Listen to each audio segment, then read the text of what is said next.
Hi friends, welcome to my channel. இது என்னோடய Wednesday vlog. Wednesday morning எழுந்திருக்கிறதுக்கே கொஞ்சம் late ஆயிடுச்சு. பார்த்தீங்கன்னா நான் தெரியும், நல்லா வெளிச்சம் வந்துருச்சு. ஸோ வாசல் கூட்டலாம் அப்படின்னு சொல்லிட்டு கூட்டிகிட்டு இருந்தேன். என்னோடது மாடி வீடுங்கிறனால அவ்வளோவா பெருசாக மண் வராது ஃப்ரெண்ட்ஸ். ஆனால் அதனால் 2 நாளைக்கு ஒருக்கா தான் நான் கூட்டி விடுவேன். இது பார்த்திங்கன்னா இந்த தொட்டி உங்களுக்கு தெரிஞ்சிருக்கும். புதினா செடியெல்லாம் வச்சுருப்பேன். என்னோடய ப்ரீவியஸ் இதில் பார்த்தா உங்களுக்கு தெரிஞ்சிருக்கும். இனிமே தான் ஃப்ரெண்ட்ஸ் என்ன செடி வைக்கிறதுன்னு பார்க்கணும். அதுக்கப்புறம் லேட்டாக தான் டீ வச்சு குடித்தேன்.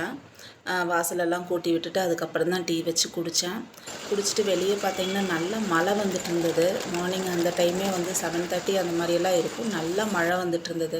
அதனால் பாத்திரம்லாம் வெளியே வைக்க முடியல, உள்ளேயே வச்சாச்சு. சரி என்ன சமைக்கலான்னு பார்த்தா பீக்கங்காய் இருந்துச்சு. சரி பீக்கங்காய் போட்டு சாம்பார் வச்சிடலாம் அப்படின்னு சொல்லிட்டு தோசையும் பீக்கங்காய் சாம்பாரும் பிளான் பண்ணியிருந்தேன். ஸோ அதுதான் செஞ்சிட்ருக்கேன். கூட எக்கும் வேக வச்சு எடுத்து வச்சாச்சு. ஃப்ரெண்ட்ஸ், இந்த பீக்கங்காய் தோல் பார்த்திங்கன்னா எடுத்து வச்சுக்கலாம் நம்ம. அது ஒரு நாளைக்கு நம்ம அது துவையல் மாதிரி அரைக்கலாம் ஃப்ரெண்ட்ஸ். ரொம்ப சூப்பராக இருக்கும். எனக்கு ரொம்ப பிடிக்கும் அது. ஆக்சுவலாக கடலைப்பருப்பு, தேங்காய், இந்த மாதிரி வரமிளகாலாம் வச்சு துவையல் அரைக்கலாம். சாப்பாட்டுக்கும் வச்சு சாப்பிட்லாம், இட்லி தோசைக்கும் தொட்டு சாப்பிட்லாம் ஃப்ரெண்ட்ஸ். ரொம்ப நல்லாயிருக்கும். இது நான் செய்கிற அன்றைக்கி உங்களுக்கு காமிக்கிறேன் ஃப்ரெண்ட்ஸ் எப்படி செய்கிறேன்னு.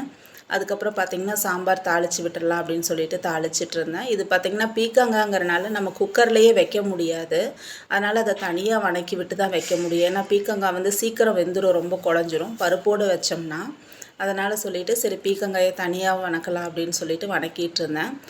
அதே மாதிரி நிறைய காய் போட்டாலும் அது ஒரு மாதிரி சாம்பார் வலுவலுன்னு இருக்க மாதிரி இருக்கும். அதனால் கொஞ்சமாக ஒரு சின்ன பீஸ் மட்டும் கட் பண்ணி எடுத்துட்டேன்.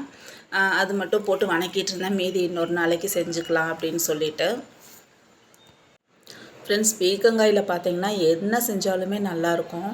தக்காளி மட்டும் போட்டு சாம்பார் பொடி போட்டு வணக்குவோம் ஃப்ரெண்ட்ஸ், அதுவும் நல்லாயிருக்கும். சாம்பார் வச்சாவும் நல்லாயிருக்கும். அதே மாதிரி இந்த பீக்கங்காய் தோல் துவையல் சொன்னேன் இல்லைங்களா, அதுவுமே ரொம்ப நல்லாயிருக்கும். இது வரைக்கும் நீங்கள் ட்ரை பண்ணலன்னா ட்ரை பண்ணி பாருங்கள். சாம்பார் ரெடி ஆகிடுச்சு ஃப்ரெண்ட்ஸ். சாம்பார் இறக்கி வச்சாச்சு. அதுக்கப்புறம் பார்த்திங்கன்னா என் பையன் வத்தலை தான் இருந்தால் பொரிச்சு கொடுமா அப்படின்னு சொல்லிட்டு கேட்டான் ஃப்ரெண்ட்ஸ். அப்போ நான் சொன்னேன், சரி சாதம் வைக்கலடா, இன்றைக்கி தோசை மட்டும்தான் ஊற்ற போகிறோம் அப்படின்னேன். இருந்தாலும் பரவாயில்ல சாப்பிடுவேன், உனக்கு என்ன அப்படின்னா ஃப்ரெண்ட்ஸ். அதனால் சரின்ட்டு தோசையோடையே சரி இந்தா சாப்பிடு அப்படின்னு சொல்லிட்டு வத்தலும் வச்சு கொடுத்துட்டேன். முட்டையும் வத்தலும் அதையும் வச்சு சாப்பிட்டா ஃப்ரெண்ட்ஸ். அதுக்கப்புறம் கொஞ்சம் வெயில் வந்தது, அதனால் பாத்திரங்களை எல்லாம் வெளியே வச்சுட்டு அம்மா வீட்டுக்கு கிளம்பிட்டேன். இன்றைக்கும் அப்பாவை கூட்டிகிட்டு ஹாஸ்பிட்டல் போகிறதா இருந்தது.